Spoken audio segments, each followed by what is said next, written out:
Start करेंगे। जो आपके सीबीएसई पार्ट से रिलेटेड टॉपिक था टेंजेंट एंड नॉर्मल्स, वो कंपटीशन में जरूर आता है सर। सीयूटी एग्जाम में भी और आपके इंजीनियरिंग एग्जाम में भी। तो लिखिए tangent and normals. Tangent and normals. अब एक बात समझना सर, पहले हेडिंग डालिए slope of tangent. Slope of tangent. Sir slope of tangent होता क्या है? ये कोई कर्व है, उसको एक लाइन टच कर दी है और जिस पॉइंट पे टच करती है वो पॉइंट x1 y1 है। Sir y is equal to F X है। मैंने सर इसका डिफ्रेंसिएशन किया एफ डैश एक्स।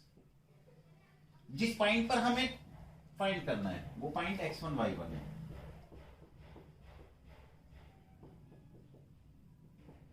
मैंने उस पॉइंट को इस फंक्शन में से पास किया।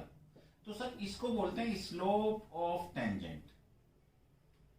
स्लोप ऑफ टेंजेंट मतलब जब हम किसी कर्व का एक बार डिफरेंशिएशन करते हैं तो उससे बनता है स्लोप। देखो ना सर, स्लोप का फॉर्मूला हमने 11th क्लास में पढ़ा था, y2 minus y1 upon x2 minus x1। Sir इसका मीन्स हो गया डेल्टा y, इसका मीन्स हो गया डेल्टा x, इसका मीन्स हो गया m is equal to D Y upon D X. यानी जब हम किसी कर्व का एक बार डिफरेंशिएशन करते हैं तो उससे क्या बनता है सर? उससे बनता है स्लोप। और उस स्लोप के अंदर अगर हम पॉइंट को पुट कर दें, उस स्लोप के अंदर अगर हम पॉइंट को पुट कर दें तो उसको बोलते हैं slope of tangent. Slope of tangent. तो सर स्लोप ऑफ टेंजेंट का मतलब हो गया D Y upon D X is equal to F dash X one, मतलब जो पॉइंट हम पास करते हैं। चलिए सर एक क्वेश्चन लिखिए पहले आप। Find the slope of tangent. Find the slope of tangent to the curve y square is equal to 4x, y square is equal to 4x at the point 1, 2 अब sir वो आपसे कह रहा है इस पॉइंट पर स्लोप ऑफ टेंजेंट निकालिए। तो सबसे पहले हम इसका डिफरेंशिएशन करेंगे। क्या होगा? 2y, y का differentiation dy upon dx, 4x, x का डिफरेंशिएशन 1, 2 अपॉन y। सर मैंने ये वाला पॉइंट पास किया, सर ये बना स्लोप। अब इसके अंदर पॉइंट पास कर दीजिए। ये x होता है, ये y होता है। सर ये आगे 1, इसको बोलते हैं हम slope of tangent. Slope of tangent समझ में आ गया सर? जब हम किसी कर्व का एक बार डिफरेंशिएशन करते हैं तो उससे बनता है स्लोप, और उसके अंदर अगर पॉइंट पुट कर दें तो वो बन जाता है स्लोप ऑफ टेंजेंट। आप नोट करिए।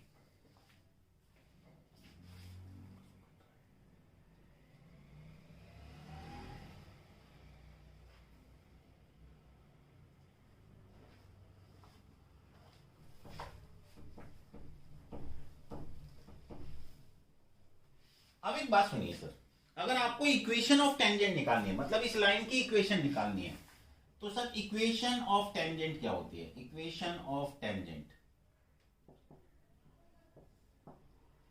Eight the point x1 y1, y minus y1 is equal to D Y upon D X, X minus x1। Sir इसको लिखने का एक मेथड ये भी होता है, स्लोप का फॉर्मूला होता है ना sir, y2 minus y1 upon x2 minus x1। आप इसको इधर लिख लीजिए, इसकी इससे मल्टीप्लाई कर दीजिए। अब एक बात सोचो, y2 माइनस y1 है तो y2 को तो लिख दीजिए y, y minus y, m को लिखते हैं dy अपॉन dx, x2 को लिख दीजिए x, और ये बन जाती है आपकी equation of tangent.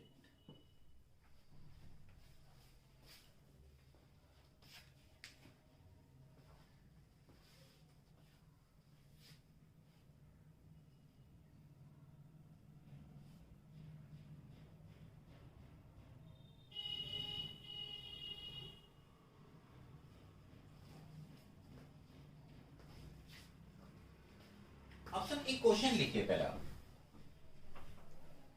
Find the equation of tangent,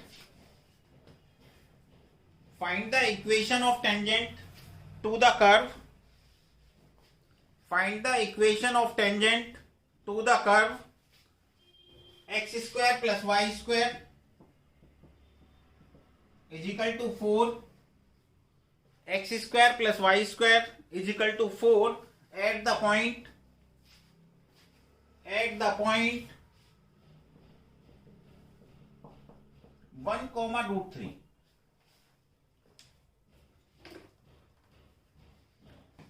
अब सर मुझे इस कर्व की इक्वेशन ऑफ टेंजेंट निकालनी है, तो सुनिए सर, सबसे पहले क्या करते हैं, इसका डिफरेंशिएशन 2x, इसका डिफरेंशिएशन 2y, y का डिफरेंशिएशन dy/dx, 4 का डिफरेंशिएशन 0।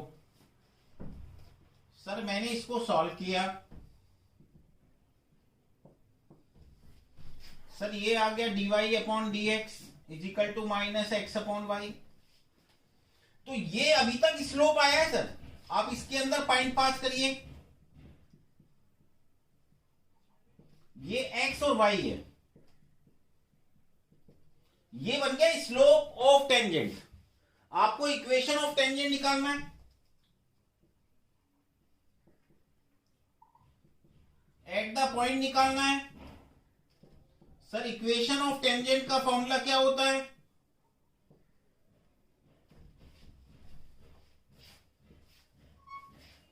ये पॉइंट अब x1 y1 का काम करेंगे, y minus y1 dy/dx, x minus x1। Sir मैंने √3 की इधर मल्टीप्लाई करी, ये हो गया -x+1 इज इक्वल टू 4। ये सर आगे इक्वेशन ऑफ टेंजेंट।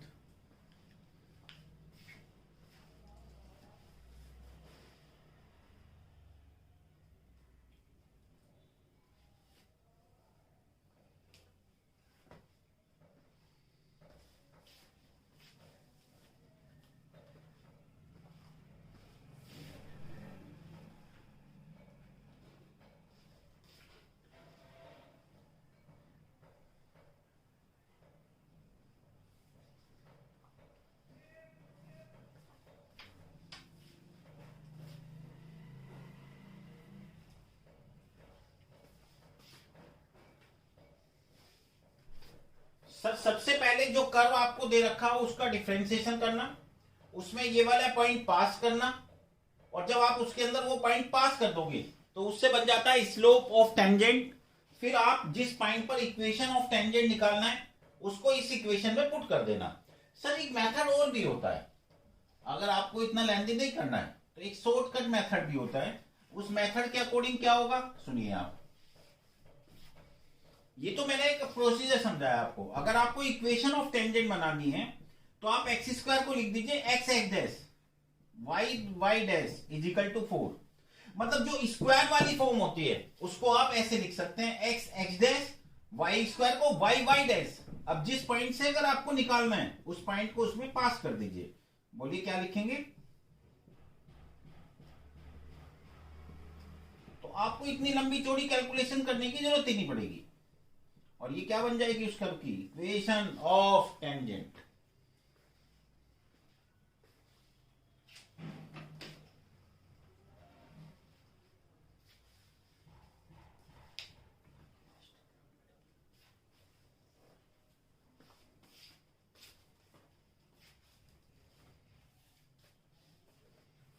अब सर एक बात और सुनिए, नॉर्मल क्या होता है, जो टेंजेंट के ऊपर परपेंडिकुलर लाइन होती है उसको बोलते हैं नॉर्मल, और ये होती है टेंजेंट। ये नॉर्मल और ये टेंजेंट। अगर सपोज करो इसका स्लोप m1 है, इसका स्लोप m2 है, तो sir m1 m2 is equal to -1। Sir tangent का स्लोप होता है dy/dx। मैंने इसको यहां पर पुट किया,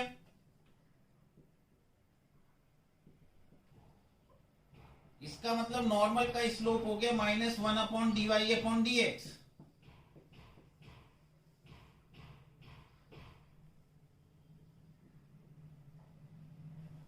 slope of normal.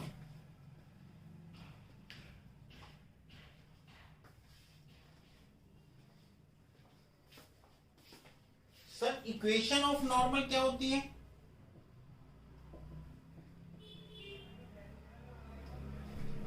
Eight the point x1 y1, मतलब अगर मुझे इस लाइन की इक्वेशन निकालनी हो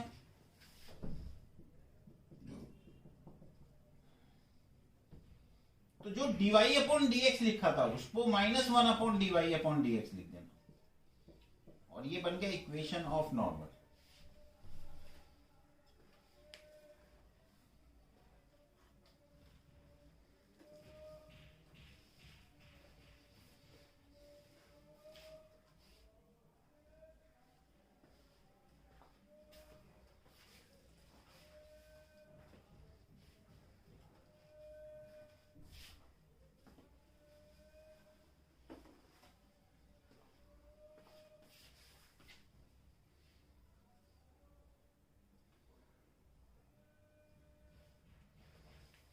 क्वेश्चन लिखिए सर, पहला लिखिए, find the equation of normal to the curve y² = x at the point 1,1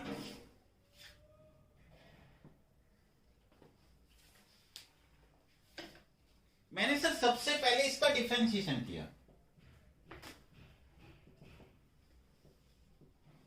y² का डिफरेंशिएशन 2y/dy/dx, x का डिफरेंशिएशन 1, इस पॉइंट को इसमें से पास किया।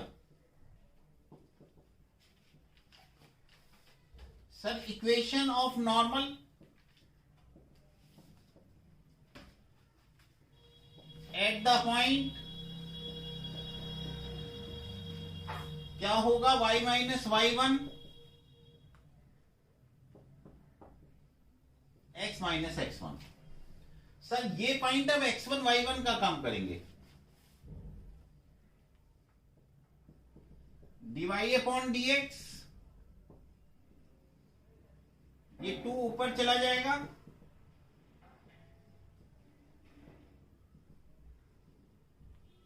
इसको इधर ले आया = 3।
इसके बाद लिखिए एंगल बिटवीन टू लाइंस, या फिर angle between two curves. Sir curve के बीच में कभी एंगल नहीं होते, उनकी जो टेंजेंट होती है उनके बीच में एंगल होते हैं। इसका स्लोप m1, इसका स्लोप m2, तो tan θ = होता है m1 - m2 / 1 + m1 m2। Angle between two curves.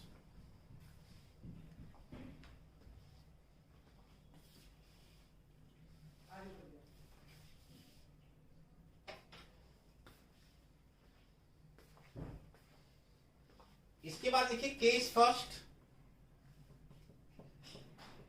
If theta is equal to 90 degree,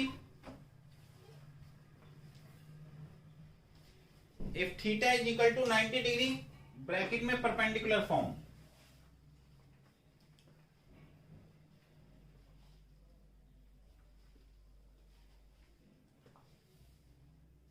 sir इस परपेंडिकुलर फॉर्म को एक दूसरा नाम भी कहते हैं ऑर्थोगोनल कंडीशन, लिख लेना ऑर्थोगोनल कंडीशन।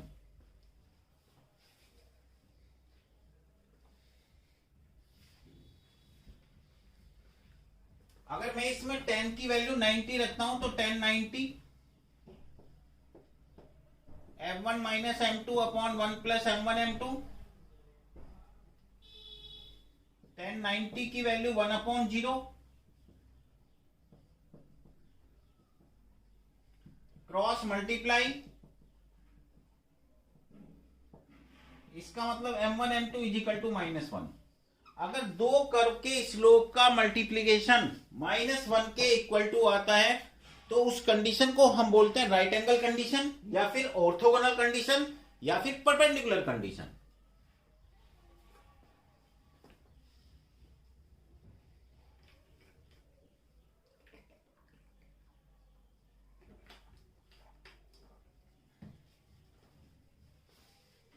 इसके बाद लिखिए केस सेकंड,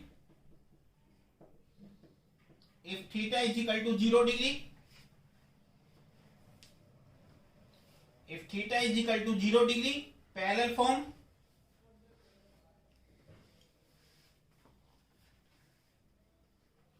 पैरेलल फॉर्म। आप सोचिए सर tan 0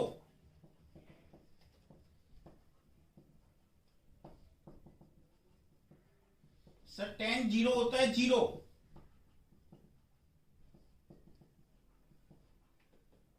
इसकी मल्टीप्लाई इधर कर दी, m1 इज इक्वल टू हो गया m2। इसका मतलब दो कर्व के स्लोप अगर सेम आते हैं तो सर हम उस फॉर्म को बोलते हैं पैरेलल फॉर्म, और दो कर्व के स्लोप का मल्टीप्लीकेशन -1 के इक्वल टू आता है तो उस कंडीशन को बोलते हैं परपेंडिकुलर कंडीशन। सर मैं नेक्स्ट वीडियो में आपको इसके बहुत अच्छे अच्छे क्वेश्चन जो कॉम्पिटिशन में आए हुए हैं वो सब बताऊंगा मैं।